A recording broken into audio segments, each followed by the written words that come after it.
vil nok være David De Gea. Ham eller Michael. Du ved jo godt, vi bare giver den væk til en seer. Det er også helt okay. Da jeg spillede her til Berlin, så blev jeg inviteret af dronningen til gala. Hvordan rejser du dig efter sådan en kamp? You fucking believe? Yes! I swear to At this age, how are them man still hating? My young boy in a different country, but he ain't never been on vacation. One hand on a girl I'm dating, one hand on the cash I'm making. Jeg kan mange ting. Ja, det gør du. Jamen, vi er her nu. Ringeklokken du ikke. Og ellers er det bare den her.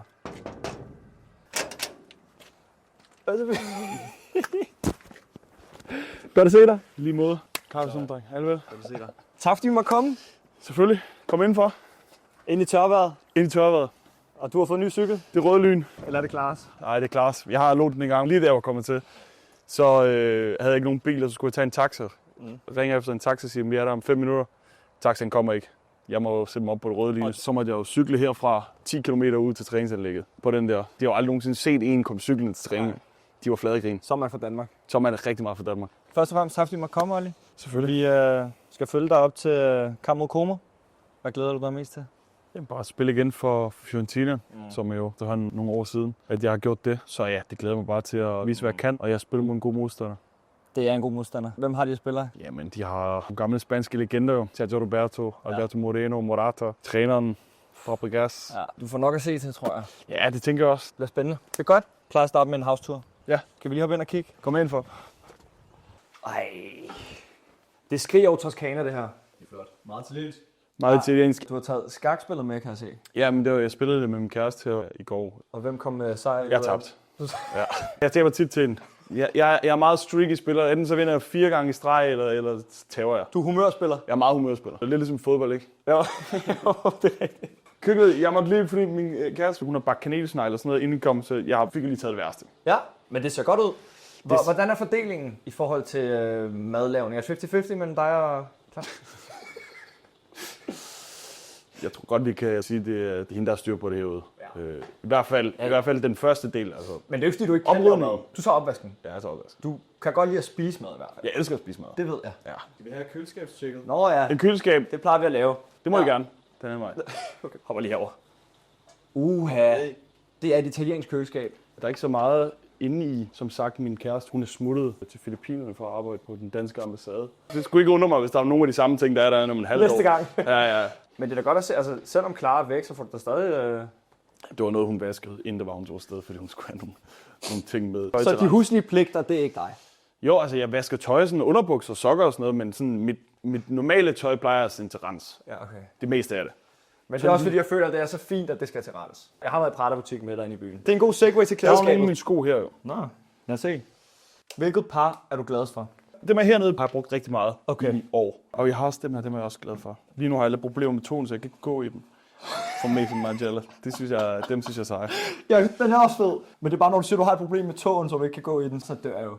Er der også en lakvariant deroppe? Ja, jeg har kun haft dem på én gang faktisk.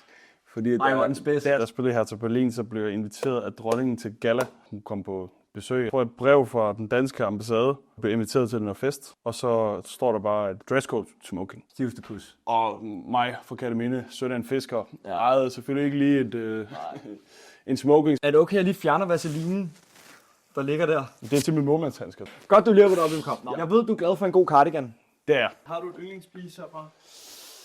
Hvis det skal være lidt finest, så tager jeg nok det her sæt på. Det kan jeg godt lide at gå i. Ja. Som en hvid skjorte og et slips indenunder. Den er, Helt gladskabet. den er jeg også rigtig glad for. Den er også fræk. Er det her king size? Det er mit soveværelse. Hvor skal vi sove? Skal du lige have udsigten måske? Jo, ja, udsigten heroppe fra. Udsigten fra king size? Hold nu op. Chianti. Den bliver lavet her. Ja, længere oppe bagved. Deroppe, der gror de olivenolie. Vi skal jo sove her i dag. Herinde er der et soveværelse. Det ser jo meget godt ud. Jeg tager det her værelse. Så tager du Hemsel. Nej, der er også sovesofa. Du kan selv bestemme, hvor du sover inde. Hemsel eller sovesofa, du kan selv vælge. Det er så her, du er i stedet for køkkenet, kan jeg regne ud. Ja, Og jeg kan se, en gang det er imellem. Hvad spiller du? Jamen, jeg spiller jo sammen med drengene. NBA 2K. Hvad med Forden? Fortnite har vi også været på, jo. Det ved du. Og hvad har vi her? God gamle Jens Odgaards trøje, vi spillede mod Bologna for et par uger siden. Jeg samler trøjer fra andre danske spillere. Jeg har en del, kigger derovre. Ja, Spændende. Der er der jo en hel masse. Okay. Jakob Brun Larsen, Kasper Nielsen, Victor Christiansen, Narte, Jobbe, jeg har her. Kom med Anders, Gamle dreng, den er masser i hvert fald. Nielsen. Ja. Så Jens Dage har vi her. Det kan se, det er meget danske spillere. Og så spørger man bare efter, om man lige skal bytte trøje. Ja, du ved, man møder altid en anden i spillertunnelen, så hilser man lige og siger hej. Den er voldsom, den der. Ja, Jan Sommer. Mod Inter.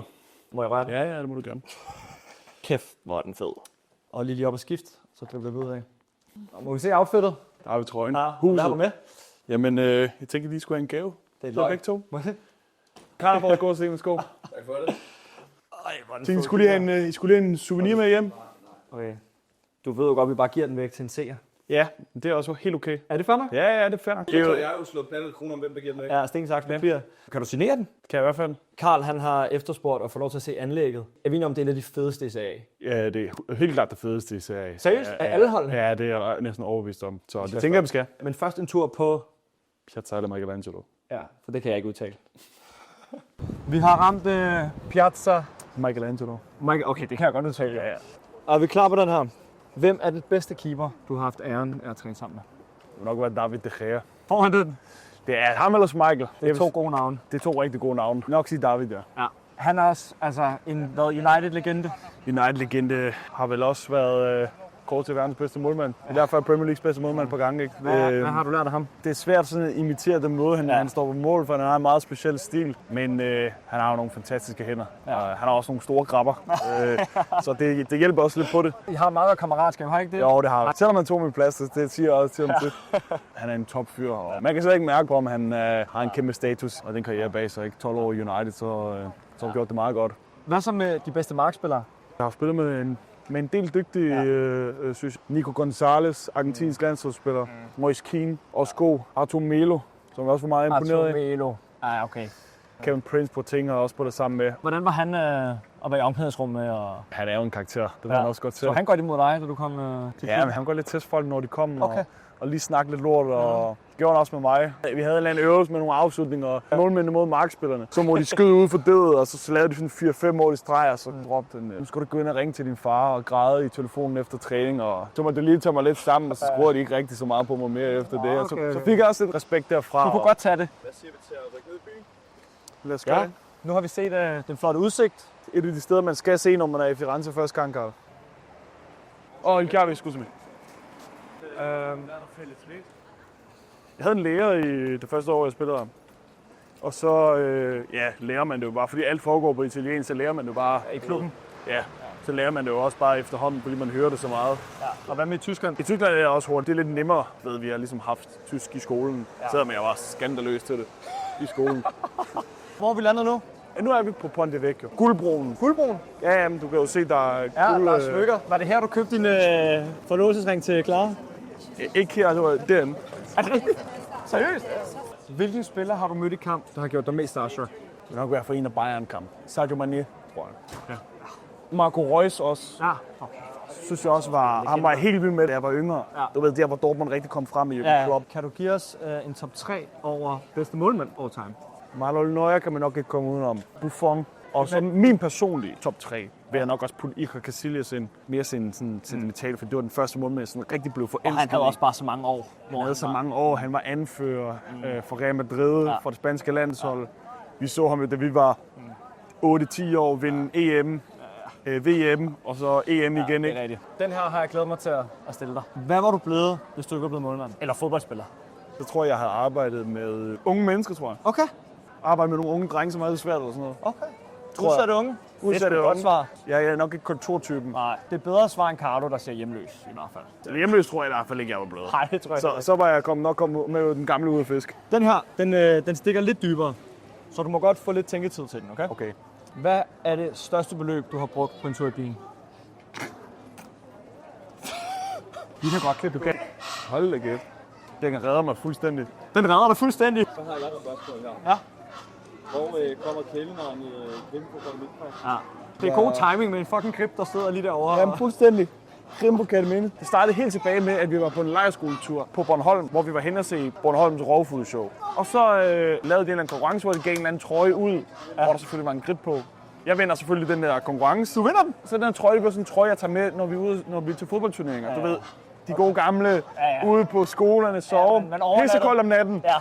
du blev nødt til at have en trøje på. Så begyndte de at kalde mig Gribben. Det var kun sådan et par stykker, der kaldte mig det. Det var ikke engang særlig mange. Og så da jeg får min debut i pokalen for OB mod AB, ham kommentatoren siger så, Gribben for Kerteminde. Så tog det fra. Så tog den ligesom med derfra. El Gribbo. El Gribbo. Du er lige kommet tilbage efter et stærkt lejeophold i Sturm Graz. Hvad er det, du kan forvente her i Italien nu? Det er jo at være anmålmand reserve for David De Gea, og når jeg får chancen, så gribe den forhåbentlig. Det er selvfølgelig lidt noget andet, når man ikke spiller, så er det lidt nogle andre ting, man bidrager med. Men det er jo at træne godt og god energi, og ja, i en svær periode for klubben at holde humøret højt i truppen. Der er også mange spillere, som ikke rigtig har prøvet det før, vel? Det kan jeg jo brælle af. Og ligget og basket rundt nede i bunden af nogle forskellige ligaer, ikke? Så og jeg er lige nødt til at tage fat i også det der med den person, du er. Også gå så langt at sige en leder. Den pep-talk, du holder i omklædningsrummet, som blev lagt ud, der får jeg jo kuldegysninger, der ser det. They don't know nothing about us. So be fucking ready from the beginning, guys. Like against Rangers, we come out with fire, we come out, we set the tone from the first half, and we shocked them a bit, huh? You see they were shaky. Everybody can get shaky, yeah? So yesterday also, against Barcelona, you see everybody can get shaky. And this is the feeling we have to go into the game, that we can make them fucking shaky, guys, and get something out of the game. And we only do that if we believe, we speak, and we have fucking energy the whole fucking game. Okay, guys? Do you believe? Yeah! Do you fucking believe? Yeah! I swear! Er den forberedt, eller er det bare sådan, at du tager på gefühlen? Inden vi ligesom ankommer til stadion, så har jeg et par ting, som jeg tænker, jeg vil nå om. Nogle gange så skal jeg det, og så andre gange så finder jeg lige pludselig bare på noget andet at sige mit. Altså, jeg tager i gang med at snakke, ikke? Men tog du den inden hver kamp? Inden hver kamp, ja. Okay. Og du fik også lov til at spille noget Europa League i Sturm Graz. Det er ikke fordi, det er det skal handle om, men der var en kamp mod Midtjylland. Det gik jo som det gik, og der var mange øjne på dig, fordi du er dansker, og det var mod dansk hold. Men hvordan rejser du der efter sådan en kamp? Rangers spiller vi imod ugen efter. Der vandt vi 2-1. Vinder 2-1, har 11 redninger. Der var også en kamp mod Nottingham Forest, hvor du holder nullet og tager et straffe.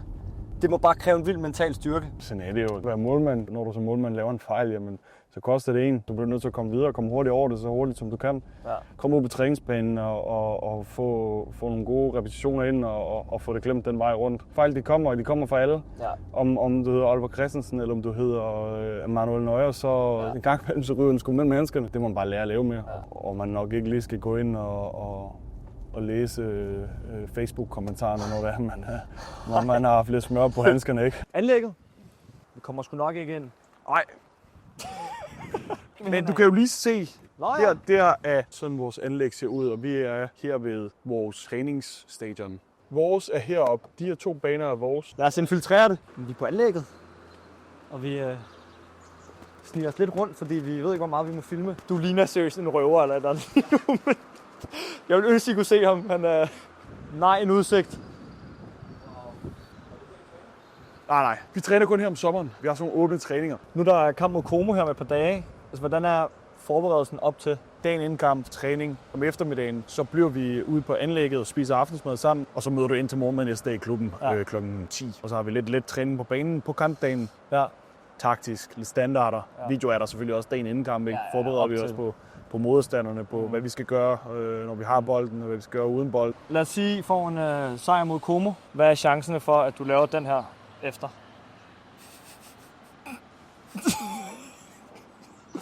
Måske ikke lige ude på banen i omklædningsrummet, kan jeg snakke. Har du stadig sammen? Er du lige så smidig? Det er et par operationer siden. Jeg skal ikke, om den stadigvæk er der. Han siger, at du bliver kaldt den fynske elorm. Kært barn har mange navne. Ja, hvem er den største spacemager på holdet, udover dig? Jeg ligger nok oppe i toppen, ikke? Ja, gør du ikke det? Jo, det gør jeg helt. Når man kan lave ormen, så... Når man kan lave ormen. Jeg kan mange ting. Jeg overrasker gang på gang. Ja, det gør du.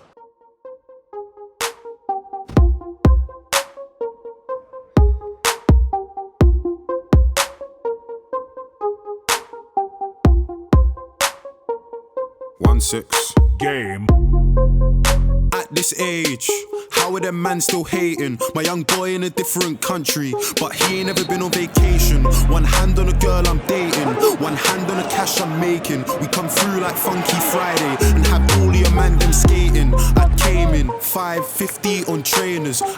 Little girl amazing, could be Bayesian, Trini or Haitian. She got a bag with flowers. If the trainers match, I'll take it.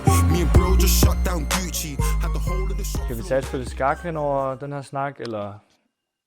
Nej. Fair nok. Jeg kan heller ikke reglerne. Vild kamp. Ja. 3-1. Ude af pokalen. Hvad er der gennem kroppen på dig lige nu? Jo, selvfølgelig træls efter en rigtig god start. Og en rigtig god første halvleg. Med et meget ungt hold gjorde vi det rigtig godt. De kommer godt ud til anden halvleg. De sætter os under pres fra starten af. Vi er svært ved at skabe chancer i anden halvleg. Du gør det godt. Jeg havde en fin kamp. Mange gode redninger, gode indgreb, god med fødderne. Du er rigtig meget på bolden jo. Ja. Fordi I spiller meget rundt nede bagfra. Jeg er nødt til at spørge, hvorfor blev du egentlig målmand? Alle ved, når man er små, så prøver du alle positioner. Nogle gange at forsvare, nogle gange at angribe. Du har nogle midtbanespillere, så skiftes man om, hvem der skal stå i mål. Nogle de er bange for bolden, så de vil aldrig have en.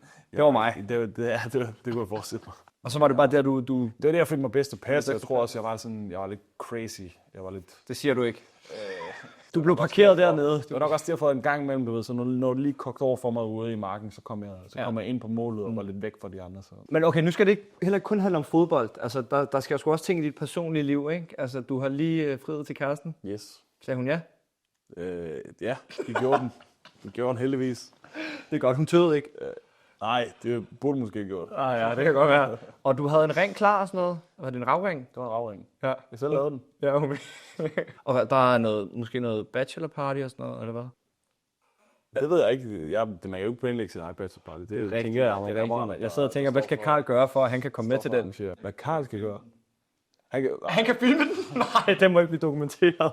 Nej, det må du gerne. Du må gerne filme den, så kan Clara se den. Hvad vi har lavet? Vi hygger os, og vi er ude og se på kunst. Og... Jeg synes, det er en god afslutning på videoen. Skal I spille skak nu? Ja, vi skal spille skak nu, og du skal lige lære mig reglerne inden. Er det fint nok? Ja. Så kan det være, du kan vinde for en gang til. Ja, jeg har været losing streak på det seneste. Okay. Gør din ting. Yes. Christensen, 53. 53. Skal jeg lige hjælpe? Ja. Det har han prøvet før. Hvorfor er du ikke nummer 53? Jamen, det er jo... Kan du mindes postnummer? Så 5300, ikke? Gotta represent. Sådan er det. Ikke glem, hvor du kommer fra. Ikke glem, hvor du kommer fra.